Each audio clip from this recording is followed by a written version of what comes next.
International forum for promoting homeopathy द्वारा आयोजित इस दैनिक हिंदी वेबिनार श्रृंखला में मैं डॉक्टर नेहा कक्कर यहाँ पर उपस्थित सभी डॉक्टर्स का हार्दिक स्वागत करती हूँ। और आज का सेशन स्टार्ट करने से पहले हम अपनी रूटीन साइलेंट प्रेयर करेंगे। जैसा कि आप सब जानते हैं, आईएफपीएच निरंतर दैनिक वेबिनार आयोजित करता है। हिंदी में हमारा सेशन होता है 7:30 से 8:30, 8:30 से 9:30 हमारा इंटरनेशनल इंग्लिश सेशन होता है और 9:30 से 10:30 हमारा लोकल मलयालम सेशन है। तो आज का जो हमारा सेशन है वो है 143 यानी 1043 सेशन है। और हमारे जो गेस्ट स्पीकर हैं वो हैं डॉक्टर प्रिंस झा। वो अभी फिलहाल में बीएचएमएस अपना कंप्लीट करने की प्रोसेस में है और साथ ही साथ अपना यूट्यूब चैनल चलाते हैं मटीरिया मेडिका स्पॉटलाइट के नाम से, जहां से वो इफेक्टिव कम्युनिकेशन तथा क्रिटिकल थिंकिंग के माध्यम से होम्योपैथिक औषधियों का विश्लेषण करते हैं और समझाते भी हैं, स्टूडेंट्स को गाइडेंस भी देते हैं। तो आज का जो डॉक्टर प्रिंस का टॉपिक है वो है अंडरस्टैंडिंग मियाज्म इन होम्योपैथी। तो डॉक्टर प्रिंस झा का मैं बहुत बहुत स्वागत करती हूँ आईएफपीएच के इस फोरम पे। तो आप अपना सेशन स्टार्ट कर सकते हैं। Thank you so much ma'am for the beautiful introduction. तो आज का जो जैसे कि हमारा विषय है होम्योपैथी में मियाज्म को समझना। तो वैसे तो ये जो विषय है अपने आप में बहुत बड़ा विषय है, पर मैं इसे संक्षिप्त में समझाने का प्रयास कर एकदम सरल भाषा में। तो सबसे पहले अगर हमें इस मियाज्म को समझना है तो इसके इतिहास में जाना है। तो इसके लिए हम बात करेंगे 1790 से 1828 के बीच में, जो हमारे मास्टर डॉक्टर सैमुअल हैनीमैन थे। बहुत परेशान थे। क्यों परेशान थे? क्योंकि जब वो एक्यूट डिसीजेस में मेडिसिन देते थे तो पेशेंट ठीक हो जाता था। लेकिन क्रोनिक डिसीजेस के अंदर जब वो मरीज आते थे उनके पास और उनको मेडिसिन देते थे तो दवा लेने के बाद मरीज ठीक हो जाता था, पर कुछ समय बाद वही मरीज वही लक्षणों के साथ वापस आता था। वो फिर से उनको दवाई देते थे, फिर से उनको दवाई देने के बाद वो पेशेंट ठीक हो जाता था, लेकिन कुछ समय बाद वो वापस उन्हीं सिम्टमों के साथ वो जो बीमारी थी वापस आ जाती थी। तो उन्होंने सोचा कुछ ना कुछ तो ऐसी कोई चीज है जो इलाज में बाधा बन गई। उन्होंने सोचा there must be some obstacle to cure, means इलाज में कोई ना कोई बाधा जरूर है। और इसी बाधा को ढूंढने के लिए उन्होंने 12 साल तक रिसर्च, एंड 12 साल तक रिसर्च करने के बाद उन्होंने अपनी किताब द क्रोनिक डिसीज में दुनिया को ये जो शब्द मियाज्म है वो दी। और ये जो मियाज्म शब्द है ना, ये वैसे तो ये ग्रीक का शब्द है जिसका मतलब होता है पॉल्यूशन या स्टेन। स्टेन बोले तो धब्बा। हैनीमैन ने कहा जो बीमारी है, बीमारी सिर्फ वो नहीं है जो आपको बाहर दिख रही है, बीमारी एक जड़ है जो अंदर छिपी है। और जब तक हम इस जड़ को, ये जो जड़ है, इस जड़ को नहीं काटेंगे तो ये जो पेड़ यानी जो बीमारी है वो उगती रहेगी, है ना। तो इसको इस तरीके से समझिए कि एक दीवार है, उसमें सीलन है, और अगर आप ऊपर से उसमें पेंट कर देंगे तो वो पेंट कुछ समय बाद पपड़ी बनकर गिर जाएगी, है ना। तो उसी तरीके से जो मियाज्म है वो एक तरीके से सीलन है। हमें पेंट नहीं करना, हमें उस सीलन को ठीक करना। ठीक है, तो ये एक तरीके से मेरा एक छोटा सा इंट्रोडक्शन था मियाज्म को लेके। इससे आपको थोड़ा बेसिक पता चल गया होगा कि मियाज्म होता क्या। अब मैं आपको थोड़ा सा सोरिक मियाज्म के बारे में बताऊंगा, है ना। सोरिक मियाज्म के बारे में बताना चाहूंगा, और ये जो सोरा मियाज्म के बारे में आपको मैं बताऊंगा ना, ये डायरेक्टली मैं डॉक्टर हैनीमैन की खुद की लिखी किताब जो क्रोनिक डिसीजेस है वहीं से आपको छोटा सा इसका भी इंट्रोडक्शन दूंगा। तो वो अपनी किताब में सोरिक मियाज्म को समझाने से पहले वो किसके बारे में लिखते हैं, वो इन तीनों मूवमेंट, ये जो तीनों के तीनों हमारे मियाज्म है ना, सोरा, साइकोसिस, सिफिलिस, ये कैसे स्प्रेड करती है, कैसे इम्पैक्ट करती है और कैसे डेवलप होती है, इसके बारे में उन्होंने पहले कुछ चीजें बताई हैं, वो भी मैं आपको बताना चाहूंगा। तो हैनीमैन कहते हैं कि जो मियाज्म है ना, मियाज्म का जो इन्फेक्शन है और इसका जो स्प्रेड है उसके बारे में वो लिखते हैं कि जो सोरा, साइकोसिस, सिफिलिस, ये तीनों मियाजम से इन्फेक्ट होने के लिए एक मूवमेंट ही काफी होता है। लेकिन उस इंफेक्शन को डेवलप होने के लिए, है ना, बीमार, हमको बीमार करने के लिए, है ना, उसमें समय लगता है। यानी इंफेक्शन के लिए तो एक मूवमेंट से ही हो जाता है, लेकिन उस इंफेक्शन को डिसीज बनने में और एक्सटर्नल सिम्टम आने में समय लगता है। राइट। सो ये जो मियाजम है, मियाजम पहले ऑर्गेनिज्म में इंटरनली पूरी तरह फैलता है। मियाजम क्या करता है, पहले पूरी तरह इंटरनली फैलेगा, है ना, पूरे शरीर में फैलेगा।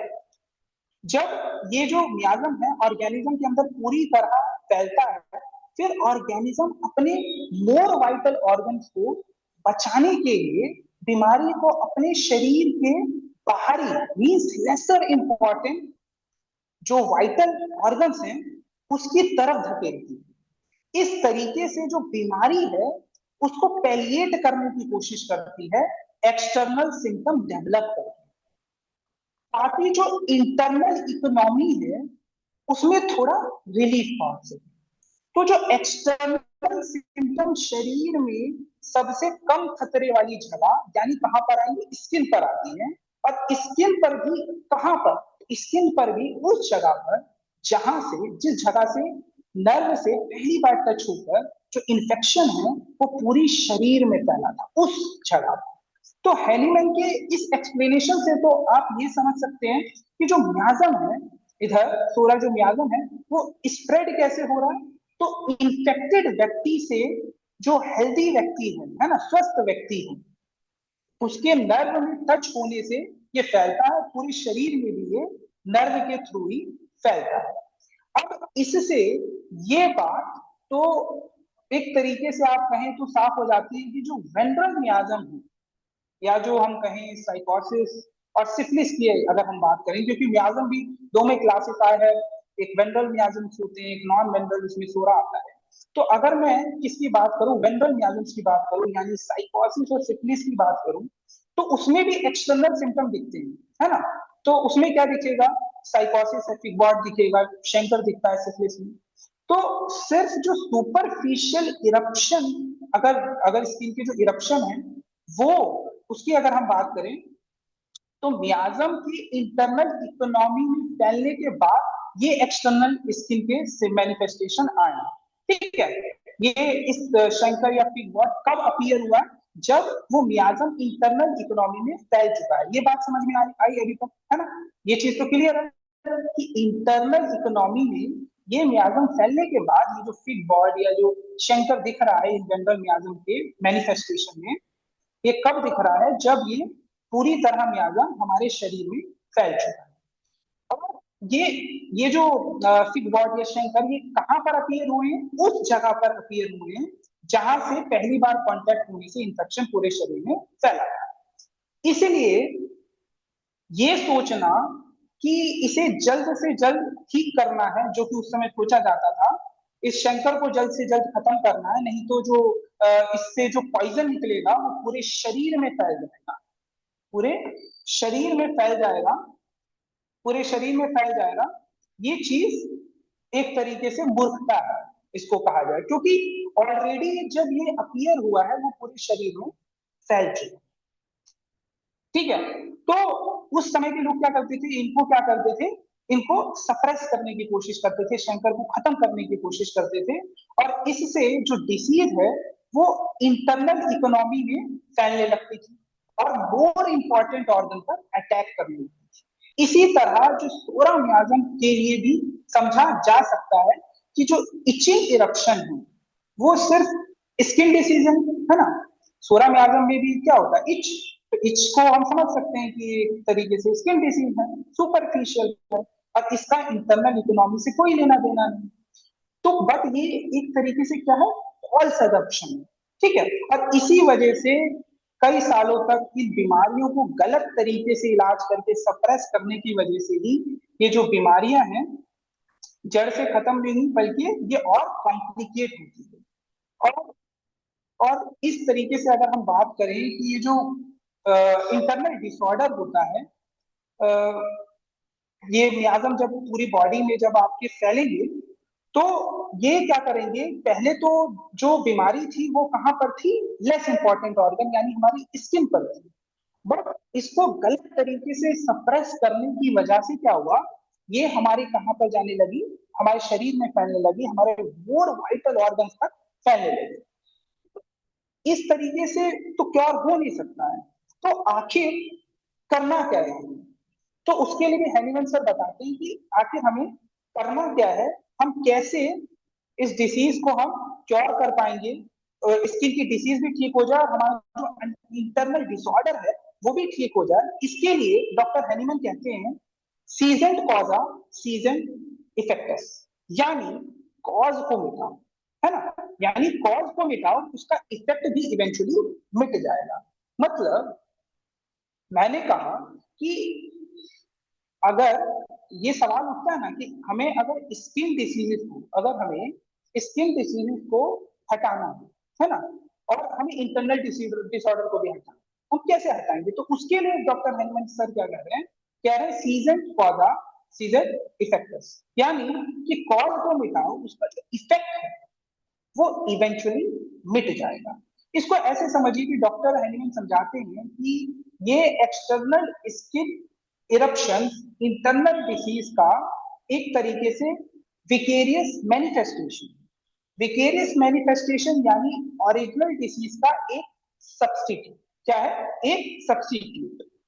विकेरियस मैनिफेस्टेशन यानी ओरिजिनल डिसीज का एक सब्स्टिट्यूट, और इस बात को इंडिकेट करता है कि जो इंटरनल डिसीज मौजूद है, और जब तक ये ओरिजिनल विकेरियस स्किन इरप्शन अपने ओरिजिनल फॉर्म में मौजूद है, जब तक इसे सप्रेस नहीं किया गया, जब तक ये अपने ओरिजिनल फॉर्म में मौजूद है, यानी फॉल्स ट्रीटमेंट के थ्रू इससे छेड़छाड़ नहीं की गई है, तब तक ये जो सोरा है ना, बड़ी आसानी से, बहुत कम समय में आसानी से जड़ से खत्म किया जा सकता है।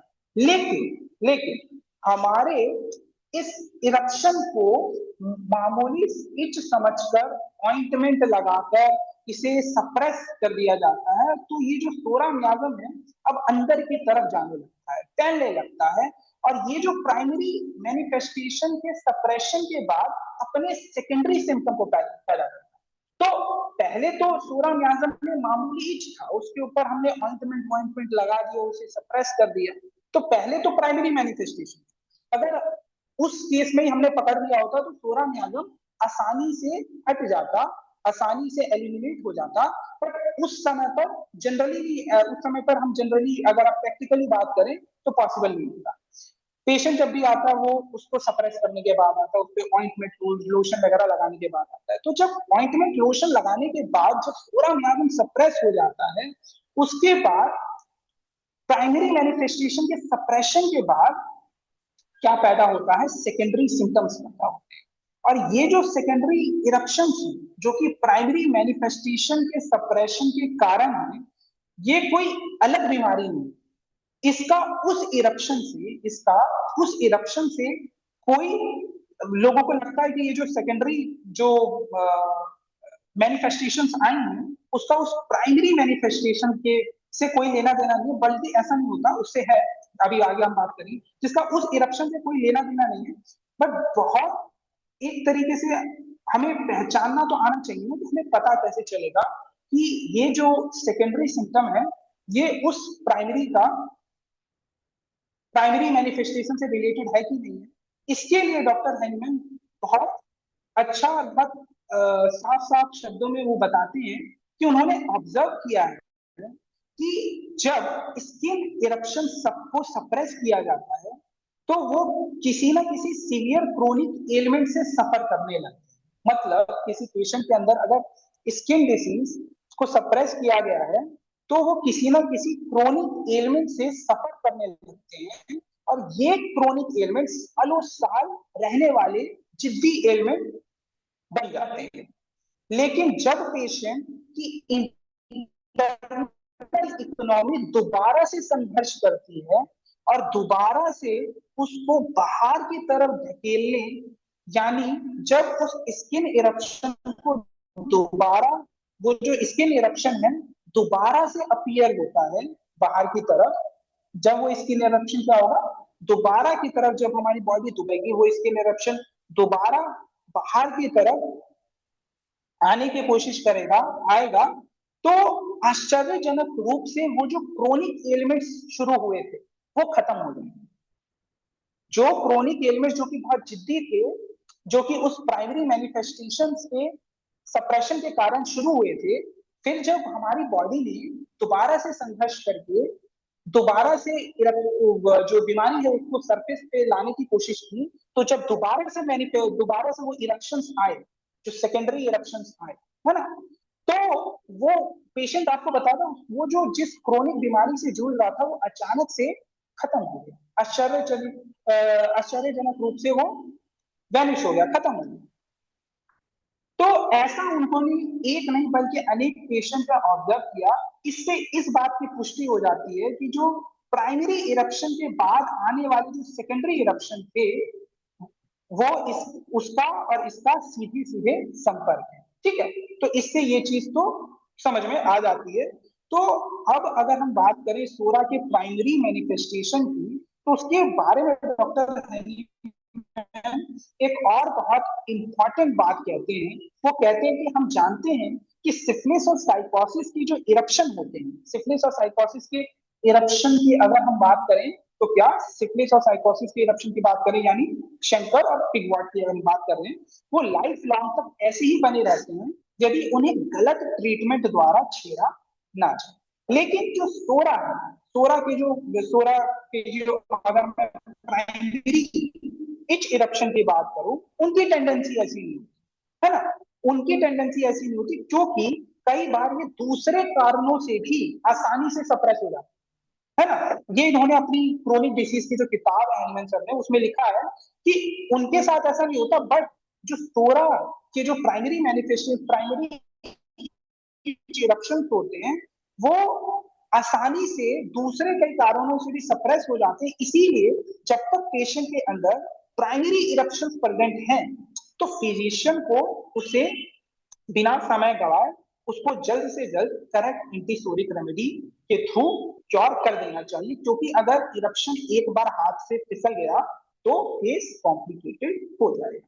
तो यहाँ तक मैंने आपको यही चीज समझाई है कि हुआ क्या सोरा, आपने क्या अभी तक समझा कि बेसिकली जो सोरा म्यागम था, ठीक है, सोरा म्यागम था, उसमें पहले क्या हुआ, प्राइमरी इरप्शन, सिंपल एचआर, ठीक है, पेशेंट ने क्या किया, ऑइंटमेंट लगाया, उसे सप्रेस करने के बाद उसकी वजह से पेशेंट कुछ ना कुछ क्रोनिक जो एलिमेंट्स हैं, जो जिद्दी एलिमेंट्स है, जिससे वो सालों साल तक उससे जूझेगा, फिर बॉडी दोबारा संघर्ष करेगी उस बीमारी को बाहर धकेलने की, और तब जो सेकेंडरी इरप्शन आएंगे, सेकेंडरी इरप्शन आएंगे, तो जैसे ही वो सेकेंडरी इरप्शन आएंगे उसका जो वो क्रोनिक एलिमेंट्स है वापस से खत्म हो जाएगा, अचानक से आश्चर्यजनक रूप से खत्म हो जाएगा।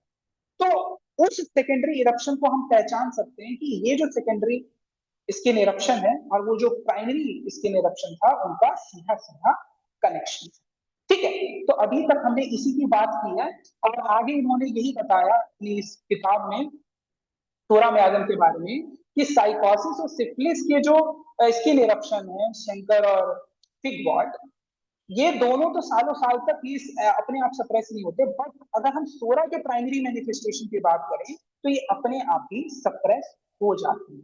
ठीक है, तो इसीलिए इसीलिए कहा गया है कि अगर प्राइमरी मैनिफेस्टेशन अगर दिख रहे हैं सोरा के, तो उनको तुरंत हमें क्योर करना है। आगे हम बात करेंगे इसके बारे में कि किस तरीके के इरप्शन होते हैं, सूर्य के इरप्शन कैसे होते हैं, उसके बारे में हम आगे बात करेंगे। तो जैसा कि मैंने बताया कि धीरे धीरे क्या हो जाएगा, केस कॉम्प्लिकेटेड हो जाएगा। अगर हमने प्राइमरी स्किन इरप्शन एक बार सप्रेस हो गया किसी भी कारण से सोरा के अंदर, तो धीरे धीरे जो उसको ठीक करना है वो क्या हो जाएगा, बहुत ज्यादा मुश्किल हो जाएगा, क्योंकि जो प्राइमरी इरप्शन के बाद जो सप्रेशन के बाद जो सोरा के जो सेकेंडरी इरप्शन आते हैं वो बहुत चेंजेबल होते हैं। अब बहुत इंपॉर्टेंट बात है, मैंने प्राइमरी जो स्किन इरप्शन है उसके बारे में तो बात कर ली, अब मैं ये जो सेकेंडरी इरप्शन आए है ना, जो बॉडी ने दोबारा संघर्ष करके इनको जो बाहर निकालने के बाद जो ये सेकेंडरी इरप्शन आए सोरा, ये इनको ठीक करना बहुत मुश्किल हो जाता है। क्यों हो जाता है? क्योंकि ये जो सेकेंडरी इरप्शन आते हैं ना, ये बहुत ज्यादा चेंजेबल होते हैं और इन पर रिलाय नहीं किया जा सकता, क्योंकि इनके ठीक हो जाने के बाद भी इंटरनल सोरा ठीक हो गया है या नहीं हुआ है, इस बात पर भरोसा नहीं किया जा सकता। क्यों नहीं किया जा सकता? क्योंकि इसका अपीयरेंस और डिसअपीयरेंस पर ट्रीटमेंट सही तरीके से चल रहा है कि नहीं चल रहा है, इसका गाइडेंस भी नहीं मिल पाता, क्योंकि इसके चेंजेबल नेचर के कारण, क्योंकि ट्रीटमेंट के अलावा भी कई दूसरे वजहों से ये अपीयर और डिसअपीयर हो जाते हैं। और अब यहाँ एक और सवाल उठता है कि जब सोरा का प्राइमरी इरप्शन को पकड़ पाना बहुत मुश्किल है और सेकेंडरी इरप्शन को देखकर हम असली डिसीज का पता नहीं लगाया जा सकता, तो कोई फिजिशियन अपने पेशेंट को राहत देने के लिए कोई ऑइंटमेंट या कोई लोशन, कोई क्रीम दे दे, तो इसमें गलत है। कई फिजिशियन इस तरीके का एक्सक्यूज दे सकते हैं, सबके मन में आता है। लेकिन इस सवाल का जवाब भी डॉक्टर हैनीमैन ने अपनी उस किताब में दिया है। वो कहते हैं इसके लिए कि पहली बात, चाहे किसी भी तरीके का क्यूटेनियस इरप्शन हो, यदि एक फिजिशियन उसका रेशनल यदि एक फिजिशियन उसका रेशनल उसका रेशनल यदि फिजिशियन उसका रेशनल तरीके से उसको ठीक करना चाहता है, तो उसे कभी भी एक्सटर्नल एप्लीकेशन का इस्तेमाल नहीं करना चाहिए। ठीक है? क्योंकि हमारी त्वचा बिना हमारे शरीर के कॉर्पोरेशन के बिना अपने आप बीमार नहीं पड़ती, बल्कि हमारा पूरा शरीर बीमारी की अवस्था में होता है। ठीक है? जो कि स्किन के माध्यम से इस साइन एंड सिम्टम दे रहा होता है। इसीलिए स्किन को और पूरे शरीर को क्योर करने के लिए इंटरनल मेडिसिन की ही जरूरत होती है, और इंटरनल डिसीज ठीक होने के साथ ही स्किन भी स्वस्थ हो जाती है। ठीक है? तो इसीलिए उन्होंने बोला है कि बेसिकली उसमें हमें एक्सटर्नल एप्लीकेशन देने की जरूरत नहीं है, क्योंकि स्किन पर अगर मैनिफेस्टेशन आई है तो शरीर बीमार हुआ है, हमें उसे एक्सटर्नल एप्लीकेशन से वो ठीक नहीं होगा, हम उसे इंटरनल मेडिसिन से ही ठीक कर सकते हैं, अगर हमें उसे रेशनली ठीक करना है। तो अब यहाँ पर दूसरी बात, वो एक और बात बताते हैं, फिजिशियन के सामने रखते हैं कि जो तोरा का जो ओरिजिनल इरप्शन होता है, उसके कुछ खास सिम्टम्स होते हैं। ठीक है? सोरा का जो ओरिजिनल इरप्शन होता है, उसके कुछ खास सिम्टम्स होते हैं, जिनकी मदद से फिजिशियन एक सोरिक इच को पहचान सकते। अब वो कौन से सिम्टम्स होते हैं, है ना? अब वो कौन सी सिम्टम्स होते हैं, आइए अब हम इनको जानते हैं। तो सोरिक इरप्शंस में आते हैं वेसाइकल। सोरिक इरप्शन में क्या आते हैं? वेसाइकल्स होते हैं, जिसमें बहुत खुजली होती है। इसमें कॉमन क्या होता है ना, इसमें बहुत ज्यादा इच होता है। क्या होता है? इच होता है, बहुत ज्यादा इच होता है। और वेसिकल्स के अंदर जो फ्लूइड निकलेगा ना, वो ट्रांसपेरेंट होता है, और उसमें बहुत जल्दी क्या भर जाता है? क्या भर जाता है? पस भर जाता है, और वो पेस्ट्यूल्स में कन्वर्ट हो जाते हैं। ठीक है? जिनके चारों ओर जिनके चारों ओर रेड मार्जिन आ जाती है, और फिर छोटे छोटे, फिर क्या होता है? फिर छोटे छोटे ग्रेन्यूल, या फिर हम कह सकते हैं, या फिर आपको क्या, ये या तो आपको क्या देखने को मिलेगा कि बहुत इच वाला इरप्शन देखने को मिला, तो बहुत ज्यादा खुजली होगी, और उसमें से क्या निकलेगा? ट्रांसपेरेंट फूड निकलेगा। कुछ समय बाद मतलब वो पिशुल्स में भी कन्वर्ट हो जाता है, पस भी जल्दी बन जाता है। एंड जिनके चारों ओर रेड मार्जिन देखने को आती है, या फिर छोटे छोटे ग्रेन्यूल्स भी, है ना, जो कि बिलियरी रैशेस वगैरह में जिस तरीके के देखने को मिलते हैं, छोटे छोटे पिंपल्स भी हो सकते हैं। तो इन इरप्शन में कॉमन चीज क्या है कि कांस्टेंट इचिंग, है ना, कांस्टेंट इचिंग होती है। यदि बच्चों में है तो बच्चे कॉन्स्टेंटली उस स्पॉट को क्या करते रहेंगे? स्क्रैच करते रहेंगे। अगर सोरिक इरप्शन बच्चों के अंदर है, तो बच्चे क्या करते रहेंगे? उस स्पॉट को स्क्रैच करते रहेंगे, और स्क्रैच करे बगैर नहीं रह पाएंगे, यानी वहां पर जो इचिंग होगी वो अनबियरेबल होगी। तो अगर यही स्किन इरप्शन अगर किसी बड़े के अंदर है, बड़ों में है, तो वो अपने फिजिशियन को कंप्लेन करेंगे कि जो उनका स्किन इरप्शन है उसमें क्या हो रही है, बहुत ज्यादा अनबियरेबल इचिंग हो रही है, जिसमें वो स्क्रैच करे बगैर नहीं रह पा रही है। खास तौर पर इवनिंग और नाइट में, खास तौर पर इवनिंग और नाइट में ये जो स्क्रैचिंग है वो बढ़ जाती है। और स्क्रैचिंग करने के बाद इसमें क्या होता है, बर्निंग पेन होता है। क्या होता है, बर्निंग पेन होता है। तो ऐसे में हम जरा भी डाउट नहीं कर सकते, क्योंकि ये क्या है, एक तरीके से सोरिक इच है। तो मैंने बताया कि जो सोरिक इरप्शन होता है वो किस तरीके का होता है। तो बेसिकली जो सोरिक इरप्शन है उसमें इचिंग होती है, बहुत ज्यादा इचिंग होती है, अनबियरेबल होता है, नाइट में बढ़ जाता है। इसके अंदर इसके अंदर अगर हम बात करें तो इच करने के बाद व्हाइट कलर का ट्रांसपेरेंट, एक तरीके से कहें तो ट्रांसपेरेंट फ्लूइड निकलता है, जो कि इजिली टिश्यूज में भी कन्वर्ट हो जाता है, इसमें पस में कन्वर्ट हो जाता है, या मिलियरी रैशेस के या छोटे छोटे पिंपल्स के फॉर्म में ये देखने को मिल सकता है। तो अगर ये सारी चीजें दिख रही हैं तो ये एक तरीके से क्या है, एक शॉर्ट शॉर्ट, एक तरीके से हम कहें तो short short sign psoric eruption का। ठीक है, तो अब इसके बारे में हमने जब जान लिया है, तो अब मैं ना आपको ना एक अफोरिज्म, कुछ अफोरिज्म्स हैं उसको कोट करना चाहूंगा, एंड उस अफोरिज्म के थ्रू हम कुछ चीजें जानेंगे। ठीक है, जो कि हमें इसको समझने में और मदद करेगी। ठीक है, हमारे मियाजम को समझने में मदद करेगी। कुछ कॉन्सेप्ट हैं, कुछ अफोरिज्म्स हैं जो इस मियाजम से रिलेटेड है हमारे ऑर्गेनॉन में, मैं उसको कोट करके उसको भी एक्सप्लेन करने की, आपको समझाने का प्रयास करूंगा। तो सबसे पहले जो हम मियाजम देखने वाले हैं, सबसे पहले जो हम मियाजम देखने वाले हैं वो मियाजम है हमारा, सॉरी, सबसे पहले जो हम अफोरिज्म देखने वाले हैं तो अफोरिज्म है हमारा 204। तो मियाजम से रिलेटेड जो सबसे पहला अफोरिज्म हम डिस्कस करने वाले हैं वो है हमारा अफोरिज्म 204। तो अगर आप अपनी ऑर्गेनॉन में 204 अफोरिज्म देखेंगे तो उसमें क्या लिखा हुआ है, if we deduct all chronic affection, if we deduct all chronic affection. उससे पहले मैं एक और चीज आपको बता देता हूँ। तो बेसिकली जो क्रोनिक डिसीज होती है, आपको पता होगा क्रोनिक डिसीज तीन तरीके की होती है हमारी।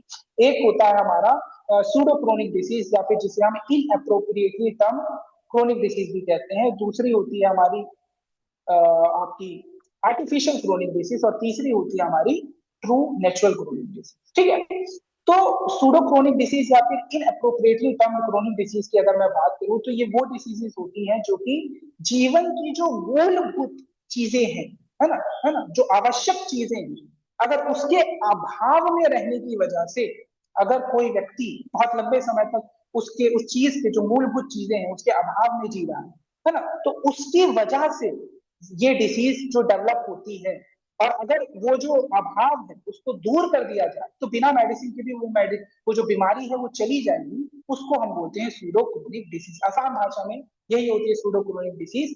कहने का मतलब ये एक तरीके से आपका जो लाइफ स्टाइल है ना उसकी वजह से होती है। लाइफ स्टाइल में अगर हम चेंज कर दें तो ये जो सूडो क्रोनिक डिसीज या फिर इनअप्रोप्रिएटली टर्म्ड क्रोनिक डिसीज है, क्योंकि ये बहुत लंबे समय के, जैसे कि कोई पर्सन है वो सेलर्स में रह रहा है ना, डैम्प प्लेसेस में रह रहा है, तो उसको अस्थमा होगा, है ना। तो ये ऐसी चीजें होती है, अगर वो उससे दूर चला जाए ना, बाहर पर रहना बंद कर दे, तो फिर वो बीमारी भी चली जाएगी। तो ये ऐसी चीजें होती हैं सूडो क्रोनिक डिसीज। सूडो है मतलब लग सकता है कि क्रोनिक डिसीज है, बट एक्चुअल में वो किसकी वजह से है, जो मूलभूत चीजें हैं, है ना, जीवन जीने के लिए, उसके अभाव में लंबे समय तक रहने के कारण अगर बीमारी हुई और वो बीमारी ठीक भी हो जाएगी अगर वो जो अभाव है उसको दूर कर दिया जाए। कोई अल्कोहलिक पेशेंट है, उसका लिवर कैसे ठीक हो सकता है ना, उसको अल्कोहल छोड़ना पड़ेगा। ठीक है, तो ये जो लाइफ स्टाइल की वजह से होती है, ये सारी किसमें आती है, सूडो क्रोनिक डिसीज में आती है। वहीं फिर अगर हम आर्टिफिशियल क्रोनिक डिसीज की बात करें तो ये बेसिकली जो एलोपैथिक मेडिसिन के ओवर यूज है ना, ओवर डोज की वजह से जो चीजें होती है ना, जो इफेक्ट पड़ता है, उसकी वजह से जो डिसीजेज होती हैं उसको हम बोलते हैं आर्टिफिशियल क्रोनिक डिसीज। और इसके लिए डॉक्टर हैनीमैन सर ने अपनी ऑर्गेनों में कहा है कि it is the most difficult cases to cure, इसको इनक्योरेबल डिसीज कहा है, आर्टिफिशियल क्रोनिक डिसीज। इसके बाद तीसरी होती है ट्रू नेचुरल क्रोनिक डिसीज, जो कि हमारे मियाजम्स की वजह से होती है। तो इस 204 अफोरिज्म में यही लिखा हुआ है, if we deduct all chronic affection, आगे लिखा है, आगे क्या लिखा है, if we deduct all chronic affection आगे लिखा है elements and diseases that depends on persistent unhealthy mode of living means किसी किसी किसकी बात हो रही है? सूडो क्रोनिक डिसीज की बात होगी। किसकी बात होगी? ये सूडो क्रोनिक डिसीज की बात होगी, क्योंकि यहाँ क्या लिखा हुआ है? Elements in disease that depend on persistent unhealthy mode of living. Unhealthy mode of living मैंने बताया लाइफ स्टाइल। किसकी बात हो रही है यहाँ पर? सूडो क्रोनिक डिसीज या फिर इनअप्रोप्रिएटली टर्म क्रोनिक डिसीज की बात हो रही है। आगे लिखा है also those innumerable medicinal maladies caused by the irrational, persistent, harassing and pernicious treatment of the disease। यहां पर किसकी बात हो रही है? बेसिकली आर्टिफिशियल क्रोनिक डिसीज की बात कर रहे हैं। यही लिखा हुआ ना, often only of the trivial character by the physician of old school, यानी यहाँ पर किसकी बात हो रही है? आर्टिफिशियल क्रोनिक डिसीज की बात हो रही है।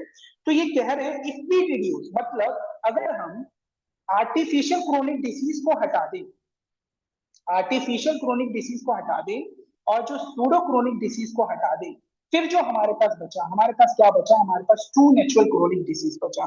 तो आगे इसी में लिखा हुआ है, क्योंकि ये दोनों ही क्या है? आर्टिफिशियल क्रोनिक डिसीज और pseudo chronic disease non miasmatic disease है, उनमें आती है। तो आगे लिखा है most the reminder of chronic disease result from the development of 3 chronic miasm. क्या लिखा हुआ है? अब जो बचा मोस्ट द रिमाइंडर, क्या बचा? ट्रू नेचुरल क्रोनिक डिसीज बचा। यही लिखा हुआ है कि अगर हमने वो लाइफ स्टाइल वाली सूडो क्रोनिक डिसीज और जो आर्टिफिशियल क्रोनिक डिसीज है उसको हटा दिया, तो हमारी तीसरी क्या बच गई? True natural chronic disease. जो हमारा रिमाइंडर बचा वो क्या था? वो किसकी वजह से होता है? वो 3 क्रोनिक मियाजम्स की वजह से। अब वो 3 क्रोनिक मियाजम कौन कौन से हैं उसमें वो लिखते हैं इंटरनल सिफिलिस, इंटरनल साइकोसिस, और आगे लिखते हैं किसके बारे में? आगे लिखते हैं जो कि बहुत इंपॉर्टेंट है, लिखते हैं but chiefly and infinitely greater proportion internal soul। ठीक है, अब यहां से ना, अब ये चीज मैंने जब पढ़ी ना, मुझे एक क्वेश्चन याद आ रहा है, यूपीएससी में ये पूछा जाता है कि जो डॉक्टर हैनीमैन सर हैं उन्होंने किस ऑर्डर में लिस्ट किया है मियाजम को। हमें लगता है कि सोरा, साइकोसिस, ठीक है, ये लग जाता है, बट 204 अफोरिज्म में अगर आप देखेंगे, 204 अफोरिज्म में अगर आप पढ़ेंगे तो उन्होंने किस ऑर्डर में किया, ये ऑर्डर याद रखना चाहिए। उन्होंने सबसे पहले बोला है इंटरनल सिफिलिस, फिर बोला है इंटरनल साइकोसिस, और फिर क्या बोला है? सबसे इंपॉर्टेंट, और क्या बोला है? इंटरनल सोना। ठीक है, ये चीज उन्होंने बताई। ठीक है, तो अगर अब हम इससे थोड़ा आगे चलते हैं, अब हम आगे इस अफोरिज्म में कुछ चीजें हैं जो बहुत इंपॉर्टेंट है वो भी देखते हैं, जो कि बहुत इंपॉर्टेंट है। इस 204 अफोरिज्म के अंदर आगे जो लाइन लिखी है ना, बहुत इंपॉर्टेंट है, मियाज्म से रिलेटेड है। क्या लिखा हुआ है कि अब जो ये इंटरनल सोरा, इंटरनल साइकोसिस और इंटरनल सिफिलिस है ना, इंटरनल सिफिलिस, इंटरनल साइकोसिस और इंटरनल सोरा है, each of which was already in possession of whole organism and had penetrated it in all direction before the appearance of primary vicarious local symptoms। कहने का मतलब ये है कि ये तीनों के तीनों जो हमारे तीनों के तीनों जो हमारे मियाजम्स है ना, जो इंटरनल हमारा सिफिलिस है, इंटरनल साइकोसिस है और इंटरनल सोरा है, लिखा हुआ है each of which was already in position, है ना, already in position of whole organism and had penetrated in all direction before appearance of primary vicarious local symptom. मतलब जो सिम्टम्स आने से, लक्षण आने से पहले ही ये जो मियाजम थे ऑलरेडी पूरे बॉडी को छीन चुके थे, पूरी बॉडी में फैल चुके थे, पूरी बॉडी में फैलने के बाद ये प्राइमरी सिम्टम्स आए। ये बहुत इंपॉर्टेंट है। कहने का मतलब ये है कि अगर बाहर सिम्टम दिख रहा है, ये इस अफोरिज्म से पता चलता है कि अगर ये क्या कहना चाह रहे हैं कि जो अगर बाहर सिम्टम दिखने का मतलब क्या है? डिफेक्ट खत्म हो चुका है। मतलब सोरा की लास्ट स्टेज पर जब सोरा पूरी तरह बॉडी में डेवलप हो चुका है तब आपको बाहर सिम्टम दिख रहा है ना। तो मतलब सोरा की लास्ट स्टेज पर आपको सिम्टम देखने को मिल रहा है। कहने का मतलब अगर सोरा का सिम्टम दिख रहा है तो सोरा नहीं बल्कि सोरा खत्म हो चुका है। मतलब अगर सोरा का केस दिख रहा है तो सोरिक मत दो उसका एडवांस मियाजम।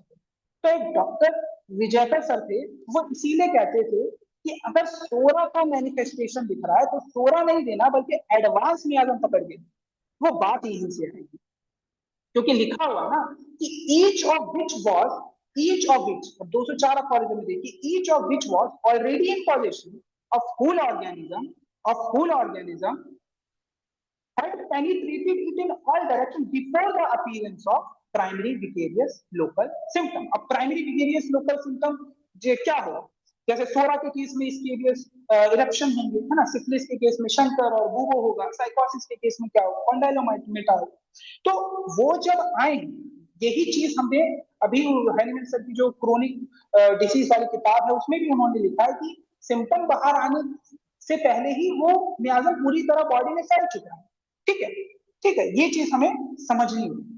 अब इसी चीज को आप ना आसान भाषा में समझे तो बाहर सिम्टम आने से पहले ही जो मियाजम है वो आपकी बॉडी में, माइंड पर, है ना, आपके सोल पर चारों तरफ से प्रभाव हो गया है, उसके बाद आपको वो लोकल सिम्टम बाहर दिख रहा है at the end of the development of particular मियाजम। मतलब पर्टिकुलर मियाजम का पूरी तरह बॉडी में डेवलप होने के बाद वो जो सिम्टम है आपको बाहर देखने को मिल रहा है। आप इसको आइसबर्ग फिनोमिना से समझ सकते हैं, यानी जैसे कि अगर आप एक बर्फ को, है ना, या आपने ग्लेशियर्स देखे होंगे, तो जब वो नीचे से बढ़ जाते हैं, है ना, नीचे से बढ़ जाते हैं, तब आपको उसका टिप दिखता है। ठीक है, तब आपको उसका टिप दिखता है, पर बहुत बड़ा हिस्सा जो है वो नीचे रहता है। ऐसी जो बीमारी है आपकी बॉडी को पूरी तरह छींक लेती है ना, उसके बाद जाकर आपको छोटा सा उसका टिप दिखता है, आपको सिम्टम दिखते हैं। तो हमें उस आइस के टिप को नहीं, को नीचे से ठीक करना, और नीचे से ठीक करने के लिए हमको क्या जानना होगा, हमें उसका विल देखेंगे, उसका इंटेलेक्ट देखेंगे, है ना, उसके मोरल्स देखेंगे, उसका बिहेवियर देखेंगे, हमें ये सब चीजें देखना पड़ेगा। आगे इसी अफॉरिज्म में क्या लिखा हुआ है, आगे इस अफॉरिज्म में लिखा हुआ है, chronic miasmatic disease if deprived of their local symptom are inevitably destined by the mighty nature sooner or later to become developed and it burst forth। मतलब अगर आपने इसके लोकल सिम्टम को काटा छाटी की, अगर आपने जो लोकल सिम्टम दिख रहा है उसको काटा छाटी करेंगे, तो फिर ये जो माइटी नेचर है ना वो इंतकाम लेगी एक तरीके से। ठीक है, तो देयर बाय ये प्रोपेगेट करेगी ऑल मीनलेस मिजरी एक तरीके से incredible number of chronic disease which have plagued mankind for hundreds and thousands of years, none of which so frequently have come into existence, and physicians striven in a rational manner to cure radically and extinguish in the organism these three miasms by the internal homeopathic medicine suited for each of them without employing topical remedies for their external symptoms। कहने का मतलब वो यही कह रहे हैं कि आपको ये चीज समझना है कि बेसिकली ये जो हमने ये जो बीमारियां हैं ये हजारों सालों से जो हमारे घर कर गई हैं, और ये बेसिकली किसकी वजह से है, तो ये जो हमारा थॉट प्रोसेस है, दूसरों को धोखा देना, झूठ बोलना, चोरी करना, नीचा दिखाना, है ना, तो इन चीजों से ये जनरेशन टू जनरेशन चली है। और इसी और ये जो मियाजम है, इन मियाजम को हटाने का आगे वही लिखा हुआ, हटाया जा सकता है, और इसका एक ही तरीका है, वो है इंटरनल होम्योपैथिक रेमेडीज, और कोई तरीका नहीं है। और इसीलिए वो लिखते हैं कि internal homeopathic medicine suited for each of them, मतलब anti syphilis, anti sycotic and anti स्टोल। ठीक है, तो ये तो था हमारा 204 अफॉरिज्म। ठीक है, अब हम एक बार देख लेते हैं 205 अफॉरिज्म क्या कहता है फटाफट से, जल्दी से। ठीक है, तो 205 अफॉरिज्म भी इंपॉर्टेंट है, इस मियाजम से रिलेटेड है, इसको भी फटाफट से देख लेते हैं, फिर हम कुछ और देखें। हमने सोरा देख लिया, फिर हम साइकोसिस और फिर पर आएंगे। 205 अफॉरिज्म में क्या लिखा, ध्यान से देखिए, बहुत इंपॉर्टेंट है। 205 अफॉरिज्म में लिखा है, the homeopathic physician never treat one of the primary symptoms of chronic miasm, nor yet one of their secondary affections that result from their further development by the local remedies। neither by bracket में लिखा है neither by those external agents that act dynamically nor by those that act mechanically, but he cures in cases where the one or the other appears only the great miasm on which they depends, whereupon its primary and also its secondary symptom disappears spontaneously. कहने का मतलब यह है कि 205 aphorism के अंदर doctor Hahnemann sir ये कह रहे हैं कि जो ट्रू होम्योपैथिक फिजिशियन है वो कभी भी प्राइमरी सिम्टम्स ऑफ क्रोनिक मियाज्म को, है ना, या फिर सेकेंडरी अफेक्शंस को जो हो रहा है उनको ट्रीट नहीं करते। हम किनको ट्रीट करेंगे? जो जड़ है ना, वो ये प्राइमरी मैनिफेस्टेशन और सेकेंडरी मैनिफेस्टेशन डिपेंड किस पे कर रहा है? द ग्रेट मियाज्म किस पे कर रहे हैं? द ग्रेट मियाज्म, हमको उसको ट्रीट करना है। और अगर हमने उस ग्रेट मियाज्म को ट्रीट कर दिया तो ये जो प्राइमरी और सेकेंडरी मैनिफेस्टेशन है, सिम्टम्स है, वो स्पॉन्टेनियसली डिसअपियर हो जाएंगे। वो क्या हो जाएंगे? वो स्पॉन्टेनियसली डिसअपियर हो जाएंगे। तो इसी अफोरिज्म में बढ़ने से पहले आपको मैं बता दूं कि इस अफोरिज्म के अंदर जो आपको चीजें याद रखनी है वो क्या है कि इसमें 205 अफोरिज्म के अंदर मियाज्म से रिलेटेड डॉक्टर हनीमैन सर यही कह रहे हैं कि जो प्राइमरी सिम्टम्स हैं या फिर जो सेकेंडरी सिम्टम्स हैं हमें उसे ट्रीट नहीं करना है, बल्कि वो जिस पर डिपेंड कर रहे हैं, किस पर डिपेंड कर रहे हैं? मियाज्म, द ग्रेट मियाज्म पर कर रहे हैं, हमें उसे ट्रीट करना है। प्राइमरी सेकेंडरी जो मैनिफेस्टेशन है वो अपने यहाँ चले जाएंगे। ठीक है, अब कुछ और अफोरिज्म्स हैं जो मियाज्म से रिलेटेड हैं, जैसे कि अफोरिज्म 5 जिसके अंदर बताया गया है कि जो एक्यूट डिसीजेस होती हैं वो किसकी वजह से होती हैं? तो वो होती है एक्साइटिंग कॉजेस की वजह से। और उस एक्साइटिंग कॉज को कौन कौन से होते हैं उसको 73 अफोरिज्म में बताया गया, जैसे एक्सेस ऑफ फूड है ना, इनसफिशिएंट फूड सप्लाई है ना, ज्यादा ओवर हीटिंग हो गई, चिल हो गया है ना, मेंटल इमोशंस हो गए। तो ये सारे क्या है? एक्साइटिंग कॉज हैं जो कि एक्यूट डिसीजेस के लिए रिस्पॉन्सिबल होते हैं। बट आगे इसी अफोरिज्म में 73 में लिखा है, in reality however they generally only a transient, generally जो एक्यूट डिसीजेस होती हैं वो क्या होती हैं?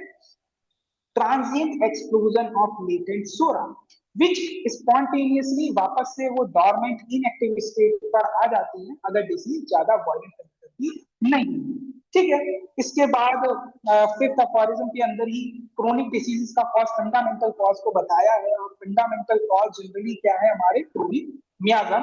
और इन क्रोनिक मियाज्म को पकड़ने के लिए हमें क्या क्या जानना होगा? हमें फिजिकल कंस्टिट्यूशन जानना होगा पेशेंट का, ठीक है, स्पेशली इन क्रोनिक डिसीजेस, उसका मोरल, उसका इंटेलेक्ट कैरेक्टर, उसका ऑक्यूपेशन, उसका मोड ऑफ लिविंग, उसके हैबिट्स, उसके सोशल डोमेस्टिक रिलेशन, उसका एज, उसका सेक्सुअल फंक्शन। तो ये सारी चीजें जानेंगे तभी हम उसका पता लगा सकते हैं।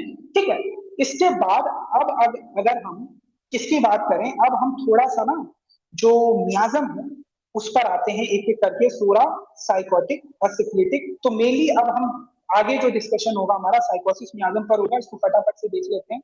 तो हमें सबसे पहले आपको ये बात पता होनी चाहिए कि जो साइकोसिस, सिफिलिस और जो हमारा सोरा मियाज्म है, सोरा मियाज्म को हम मियाज्म ऑफ डेफिशिएंसी बोलते हैं। क्या बोलते हैं? मियाज्म ऑफ डेफिशिएंसी बोलते हैं। साइकोसिस मियाज्म को मियाज्म ऑफ एक्सेस बोला जाता है, सिफिलिटिक को मियाज्म ऑफ डिस्ट्रक्शन बोला जाता है। हर मियाज्म का अपना एक थीम होता है, उस थीम से हमें याद रखना है। जैसे साइकोसिस मियाज्म की बात करें तो इसे मियाज्म ऑफ एक्सेस बोला जाता है। ठीक है, एक्सेस है ना, एक्सेस की वजह से यहाँ पर होगा। एक्सेस की वजह से जैसे ऑटोइम्यून डिसीज है ना, ऑटोइम्यून डिसीज किससे रिलेटेड है? साइकोटिक मियाज्म। ठीक है, एक्सेस, जैसे कि ओसीडी, जितने भी तरीके के ओसीडी, ठीक है, ऑब्सेसिव कंपल्सिव डिसऑर्डर है, वो भी किसकी वजह से होगा? साइकोटिक। ठीक है, और इनके अंदर एक्सेसिव थॉट होता है। मेंटल्स में अगर आप जाएंगे तो ये बहुत ज्यादा सोचते हैं, है ना, ज्यादा सोचेंगे तो अपसेंट माइंड होगी, राइट? तो अपसेंट माइंडेड देखने को मिलती है। ठीक है, तो ये सारी चीजें देखने को मिलती है साइकोटिक मियाज्म में। और इसी के बारे में डॉक्टर बर्नेट थे हमारे, उन्होंने एक बात कही थी साइकोटिक मियाज्म के बारे में। और उन्होंने इसके बारे में कहा था, डॉक्टर बर्नेट ने ऑन साइकोसिस, उन्होंने कहा था कि he says that repeated anti-pox vaccination create such condition। ठीक है, विच और इन्होंने इसके बारे में बताया था अपनी किताब vaccinosis and its cure by thuja, ठीक है, जिसके अंदर उन्होंने इस कंडीशन को क्या बोला था, वैक्सीनोसिस बोला था। तो बैड इफेक्ट्स ऑफ वैक्सीनेशन में भी साइकोसिस मियाजम इन्वॉल्व होता है, ठीक है। तो पूजा जो कि हमारी ग्रेट एंटी साइकोटिक रेमेडी, उसमें भी बैड इफेक्ट्स ऑफ वैक्सीनेशन देखने को मिलता है, ठीक है। तो bad effects of sycosis, bad effects of vaccination में भी हमारा क्या है, बैड इफेक्ट्स ऑफ वैक्सीनेशन में भी हमारी कौन सा मियाजम इन्वॉल्व, कौन सा मियाजम होता है, साइकोसिस होता है। इसके अलावा एक्सेस है ना, मतलब जितने भी एनाटॉमिकल एबनॉर्मेलिटी होती है, जैसे 6 फिंगर्स है ना, एक्सेस ज्यादा है, तो ये किसके अंदर आ रहा है, साइकोटिक मियाजम। ये भी क्या है, साइकोटिक मियाजम है। अगर किसी ब्लड रिलेशन में किसी को ट्विंस ज्यादा होते हैं, जुड़ा हुआ बच्चे ज्यादा, तो वो भी साइकोटिक मियाजम में आएगा। किस में आएगा, साइकोटिक मियाजम में आएगा, ठीक है। तो ये सारी चीजें, अब बेसिकली एक और इम्पॉर्टेंट बात है, ये भी मैं आपको बताना चाहूंगा। ये जो मियाजम होते हैं ना, ये जो मियाजम है हमारे, ये मियाजम ससेप्टिबिलिटी पर भी इम्पैक्ट डालते हैं, ठीक है। इनका इम्पैक्ट ससेप्टिबिलिटी पर भी होता है। तो जो इंडिविजुअल है, एक्यूट और chronic disease also impact a person mental and emotional state and their physical relation reaction to the state. Susceptibility बोली का मतलब क्या होता है, बेसिकली आपका जो रिएक्शन है इन्वायरमेंट, वो होती है ससेप्टिबिलिटी। तो मियाजम इसको भी अफेक्ट करता है। फॉर एग्जाम्पल, जो सोरिक पेशेंट होता है, उसको क्या लगेगी, उसको ठंड ज्यादा लगती है, सफेटी को गर्मी ज्यादा लगती है। देख सकते हैं ये जो मियाजम का जो इम्पैक्ट होता है, वो ससेप्टिबिलिटी पर भी होता है, ठीक है। किस पर, ससेप्टिबिलिटी पर भी होता है। इसके अलावा अगर हम साइकोसिस मियाजम पर ही और बात करें आगे, तो कुछ इसके जनरल सिम्टम्स होते हैं जो आपको जानना है। जैसे कि मैंने बताया कि जो साइकोसिस मियाजम है, साइकोटिक मियाजम है, इसका मेन थीम क्या है, एक्सेस। तो यहाँ पर जैसे कि डिपोजिशन इन जॉइंट्स यानी गाउट वगैरह, thickening of nails, thickening of skin, है ना, है ना, थिकनिंग ऑफ हेयर्स, एक्सेस, ठीक है। ये सब किसके अंदर आएगा, साइकोटिक मियाजम के अंदर आएगा। इसके अलावा इसके अंदर क्या देखने को मिलता है, साइकोटिक मियाजम में क्या होता है, हाइड्रोजिनोइड कॉन्स्टिट्यूशन। हाइड्रोजिनोइड कॉन्स्टिट्यूशन एग्रीवेट होगा ह्यूमिड में, कोल्ड, वेट, डैम्प, रेनी वेदर में, ठीक। तो इन सब में क्या होगा, एग्रीवेट होगा। लाइपोमास अंडर स्किन क्या है, साइकोटिक है, ठीक है। इसके अलावा स्लोअर रिकवरी होती है फ्रॉम एक्यूट डिसीजेस, ठीक है, due to sluggish defence mechanism. Aggravation, जैसे कि मैंने बताया कि इसका हाइड्रोजिनोइड कंस्टिट्यूशन होता है, ठीक है। जैसे कि सोरा की अगर हम बात करें तो इसमें कार्बोनाइट्रोजिनोइड कंस्टिट्यूशन होता है, सिक्लेटिक में ऑक्सीजिनोइड कंस्टिट्यूशन होता है। तो इसका हाइड्रोजिनोइड होता है, ठीक है। इसका कंस्टिट्यूशन क्या होता है, हाइड्रोजिनोइड होता है, इसलिए ह्यूमिड और कोल्ड, वेट, डैम्प, रेनी वेदर में एग्रीवेट होते हैं इसके सिम्टम्स। इसके अलावा इनके अंदर मेंटल्स में बहुत इंपॉर्टेंट है कि react after a long time with long pause between the action and reaction, important, important. यही चीज इनके मेंटल्स में भी देखने को मिली। एक जनरल कंडीशन है इनके अंदर कि इनमें क्या होता है, रिएक्ट करने में भी लंबा समय लगता है, और एक लॉन्ग पॉज आता है, और फिर ये रिएक्ट करते हैं, ठीक है, फिर ये रिएक्ट करते हैं, ठीक है। और इनका रिएक्शन कई बार ऐसा रिएक्शन होगा जो इनके लिए ही हार्मफुल है, ठीक है। तो इस तरीके का होता है। इसके अलावा फिक्स्ड आइडियाज, मेंटल्स में अगर हम साइकोसिस में आगे में जाएंगे तो फिक्स्ड आइडियाज देखने को मिलता है। जैसे जो कि आप थूजा मेडिसिन, जो कि हमारी ग्रेट एंटी साइकोटिक मेडिसिन, उसमें भी फिक्स्ड आइडियाज होते हैं। तो इस साइकोसिस मियाजम जो है, इसके अंदर भी क्या होता है, हमारा फिक्स्ड आइडियाज होते हैं। इसके अलावा जो रोमेटिक हार्ट डिसीज है ना, ये भी हमारा क्या है, साइकोटिक मियाजम है। इसके अलावा अगर बर्थ डिफेक्ट है, फुट ट्विस्टेड है ना, एबनॉर्मल शेप है, जो कि मैंने बताया, ये भी हमारा क्या है,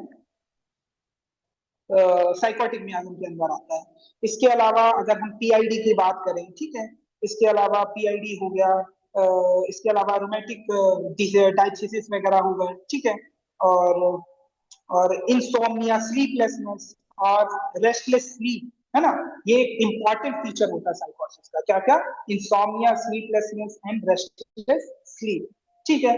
इसके अलावा अस्थमा, ठीक है, अस्थमा का भी कनेक्शन होता है साइकोसिस के साथ। इसके अलावा अगर हम बात करें तो हेयर्स भी, मैंने जैसे कि आपको बताया कि हेयर्स का जो हेयर्स भी होंगे, कैसे होंगे, पोर्स होंगे, है ना, एकदम थिक होंगे, ठीक है, रिजिड थिक नेल्स होंगी इसकी। इसके अलावा अगर आप बात करेंगे इनके मेंटल्स पर, तो मैंने बताया कि फिक्स्ड आइडिया होता है, इनका खुद का एक व्यू होता है, सस्पिशियस होते हैं मेंटल, ठीक है। कंपल्सिव ऑब्सेसिव ओसीडी, है ना, ओसीडी भी साइकोटिक मियाज्म के अंदर आते हैं। ये बहुत ज्यादा वर्कोहॉलिक होते हैं, ठीक है, वर्कोहॉलिक, क्योंकि उन्होंने सोच लिया ना वहां तक पहुंचना है, उसके लिए वो बहुत ज्यादा वर्क करते हैं, तो वर्कोहॉलिज्म इनमें देखने को मिलता है, ठीक है। इनका जो माइंड होता है वो भी एक्सेसिव थॉट्स के साथ प्री ऑक्यूपाइड होता है, जिसकी वजह से जिसकी वजह से ये एब्सेंट माइंडेड भी देखने को मिल सकते हैं, ठीक है। स्लो रिएक्शन, जैसे कि मैंने बताया, स्लो रिएक्शन, स्लो स्पीकिंग, है ना, हेड कंफ्यूज होता है, इनकेपेबल ऑफ थिंकिंग होती है ना, एब्सेंट माइंडेड देखने को मिलता है, फॉरगेट कर जाते हैं, ठीक है। तो ये सारा क्या है, ये सारा साइकोसिस मियाज्म को दिखाता है। इसके अलावा अगर मैं सिफिलिस मियाज्म का छोटा सा बस इंट्रोडक्शन दे दूं, तो क्योंकि अब समय थोड़ा कम पड़ गया है, ठीक है, तो सिफिलिस मियाज्म के बारे में जैसे कि मैंने आपको बताया कि इसका जो मेन थीम है, सिफिलिस मियाज्म का जो मेन थीम है वो क्या होता है, सिफिलिस मियाज्म का मेन थीम होता है डिस्ट्रक्शन, ठीक है। तो सिफिलिस मियाज्म के अंदर डिस्ट्रक्शन क्या है, मेन थीम है। तो इसके दिमाग में भी क्या चलेगा, सुसाइड के बारे में, खुद को मारने के बारे में, होमिसाइड, दूसरों को मारने के बारे में, ठीक है। तो ये सारा थॉट प्रोसेस होता है, हर जगह डिस्ट्रक्शन, ठीक है। बॉडी टिश्यूज में भी कैंसर हो रहा है, अल्सर हो रहा है, हर जगह डिस्ट्रक्शन देखने को मिल रहा है। तो डिस्ट्रक्शन से कनेक्टेड है हमारा सिंथेटिक मियाज्म, ठीक है। तो ये सारी चीजें तो मैंने आपको छोटा छोटा इंट्रो इन सबका दे दिया। इसके अलावा अगर हम किसकी बात करें, तीनों मियाज्म की ट्रांसमिशन की बात करें, मतलब ये पॉपुलेशन में फैलती कैसी है, अगर हम इसकी बात करें, तो अगर मैं सोरिक मियाज्म की बात करूं, इसके बारे में मैं ऑलरेडी बता चुका हूं कि जो सोरिक मियाज्म है वो कैसे स्प्रेड करता है, तो बॉडी पार्ट से टच, है ना, टच से फैलता है। और एक तरीके से कहा जाए तो एक मियर जेंटल टच इनफ होता है इस मियाज्म को फैलने के लिए। तो सोरा मियाज्म बहुत ज्यादा कॉन्टेजियस इन नेचर होता है। वहीं साइकोसिस और सिफिलिटिक मियाज्म की बात करें, ये दोनों मियाज्म बेसिकली जेनाइटल्स जेनाइटल्स का, इसीलिए तो इन्हें बोला जाता है ये बनरल मियाज्म होते हैं। और ये बेसिकली इनके स्प्रेड के लिए क्या होता है, फ्रिक्शन या फिर हार्ड रब रिक्वायर्ड होता है। मीन साइकोसिस और सिफिलिस जो होते हैं ये लेस कॉन्टेजियस होते हैं। तो ये थोड़ी बात थी इनके ट्रांसमिशन को लेकर इन तीनों मियाज्म के। इसके अलावा अगर हम थोड़ा साइकोसिस मियाज्म की थोड़ी हिस्ट्री पर अगर हम बात करें, तो आप देखेंगे कि 18th सेंचुरी में एक हमारे स्कॉटिश सर्जन थे, जॉन हंटर, है ना। He was well known doctor at that time and he accepted the prevailing notion that time that gonorrheal discharges और जो syphilitic ulcer है are caused by the same venereal infection। मतलब ये जो doctor 18th century में जो ये जो हमारे डॉक्टर जॉन हंटर थे, स्कॉटिश सर्जन, इनका मानना था कि जो गोनोरियल डिस्चार्जेस हैं और जो सिफिलिटिक अल्सर है वो सेम वेनरल इंफेक्शन से होते हैं। Doctor Hahnemann sir while writing in Philadelphia उन्होंने डिसअग्री किया इनके साथ और उन्होंने कहा कि दोनों का जो नेचर है, दोनों जो नेचर है उनको दो वेनरल डिसीज, दोनों एक अलग वेनरल डिसीज है, entirely different from each other. और इसीलिए इन्होंने जो गोनोरियल वाला था उसको साइकोसिस किया, ठीक है। और फाइनली 1879 में जब गोल्डन एज था हमारा बैक्टीरियोलॉजी का, तो जब डॉक्टर अल्बर्ट नेजर आया तो उन्होंने कंफर्म भी किया कि जो डॉक्टर एनिमन सर थे वो थे कि जो गोनोरिया है वो निजेरिया गोनोरिया से होता है, वहीं जो सिफिलिस है उसका पॉजिटिव ऑर्गेनिज्म अलग होता है, उसका पॉजिटिव ऑर्गेनिज्म ट्रिकोनिमा पैलिडियम होता है जो आज हम जानते हैं। तो दोनों अलग अलग है, बट उस समय जो हमारे स्कॉटिश सर्जन थे वो कह रहे थे कि गोनोरियल डिस्चार्जेस और जो सिफिलिटिक अल्सर है वो सेम बनते हैं, जो कि एक तरीके से गलत था, जिसको डॉक्टर हनीमैन सर ने साफ साफ बताया। इसके अलावा जो इवोल्यूशन है साइकोटिक मियाज्म का, अगर आप देखेंगे तो बेसिकली पहले तो ये एक्सटर्नल वार्ड्स होते हैं, इनके सप्रेशन के बाद साइकोटिक मियाज्म आता है, ठीक है। तो इसी के साथ ये जो हमारा डिस्कशन था मियाज्म पर खत्म होगा। आशा करता हूँ आपको समझ में आया होगा। ये जो पूरा जो मैंने समझा वो मैंने आपके सामने प्रस्तुत किया। या डॉक्टर प्रिंस, आपका बहुत ही अच्छा एक्सप्लेनेशन था। आपने एफोरिज्म वाइज मियाज्म के बारे में बताया, सोरा, साइकोसिस, सिफिलिस और उनका अपना इंटर रिलेशनशिप क्या है उसके ऊपर भी आपने काफी नॉलेज शेयर करी। तो बहुत ही अच्छा सेशन रहा। ऑर्गेनन के ऊपर सेशन देना आसान नहीं होता और बोरिंग होता है, और हर कोई इसकी एक्सप्लेनेशन अच्छे से नहीं दे पाता है, लेकिन आपने काफी सिंपल वर्ड्स में और अंडरस्टैंडिंग वर्ड्स पे इसमें गाइडेंस दी हमें, तो इसके लिए बहुत बहुत धन्यवाद। तो यहाँ पे हाँ जी, यहाँ पे और किसी का कोई क्वेश्चन हो मियाज्म को लेके, हम ऑब्वियसली हम जानते हैं कि एंटी मियाज्मेटिक रेमेडीज बहुत जरूरी होती हैं हर केस में, और प्रैक्टिकली हमें देखना पड़ता है कि कौन सा मियाज्म एक्चुअली एक्ट कर रहा है, तभी डिजीज ठीक होती है। और जैसे कि हम जानते हैं कि ऑर्गेनन के साथ साथ, जैसे कि आपने बताया, क्रॉनिक डिजीजेज एक बुक है जो सबको, सारे होम्योपैथ्स को पढ़नी चाहिए, और जो हम अपने करिकुलम में इतना इंक्लूड नहीं करते हैं उसको भी एज अ मैंडेटरी बुक होना चाहिए समझने के लिए मियाजम्स को, ऑर्गेनन को, क्योंकि ऑर्गेनन और क्रॉनिक डिजीजेस आपस में कॉम्प्लीमेंट्री हैं। उन दोनों का आपस में जब हम इकट्ठे उसको पढ़ते हैं क्रॉनिक डिजीज, क्योंकि ओरिजिन ऑफ डिजीजेस जहां मियाज्म से भी है, वहीं क्रॉनिक डिजीजेस पे भी डॉक्टर हैनम ने काफी डिटेल में एक्सप्लेन किया है। तो इस चीज को जब हम अगर साथ में लेके चलते हैं तो हम एक बेटर पिक्चर समझ पाते हैं डिजीजेस की ओरिजिन की, और किस तरह से डिजीज ओरिजिनेट होते हैं, और फिर जब हम ओरिजिन को अच्छे से समझ पाते हैं तभी हम उसको ट्रीट भी अच्छे से कर पाते हैं। तो आज का सेशन यही मियाज्म के बारे में था। रामपाल सुरेश सर जी कुछ कहना चाहते हैं? Thank you Neha Kakkar ji, and congratulation doctor Prince Jha. बहुत अच्छा बताए मियाज पर। तो main cause of disease according to law of homeopathic science, miasm, psora, sycotic and syphilitic. Classification of disease first जो है हमारा ऑर्गेनन में लिखा गया है, classification of disease, maintenance cause, indisposition, and then 3 psora, chronic disease में psora, syphilis and psychotic. तो हम एक क्वेश्चन पूछते हैं कि बिना सोरा लिए हुए कोई पैदा हुआ है कि नहीं व्यक्ति? आपने बताया कि सोरा इरप्शन है है ना? Psora is the mother of all disease. All disease, thank you. बिना सोरा तो कोई पैदा नहीं। हाँ, सब लोग, सबके अंदर में सोरा है, लेकिन सोरा मीन्स मतलब होता है इच, इच मीन्स होता है there are 2 types of itch, mental itch then external itch, internal itch then external itch. Internal itch ही सोरा है, थिंकिंग ही सोरा है, और वहां से पैदा हुआ है बीमारी। तो thank you, very very thanks doctor Prince Jha ji, thank you. Thank you so much.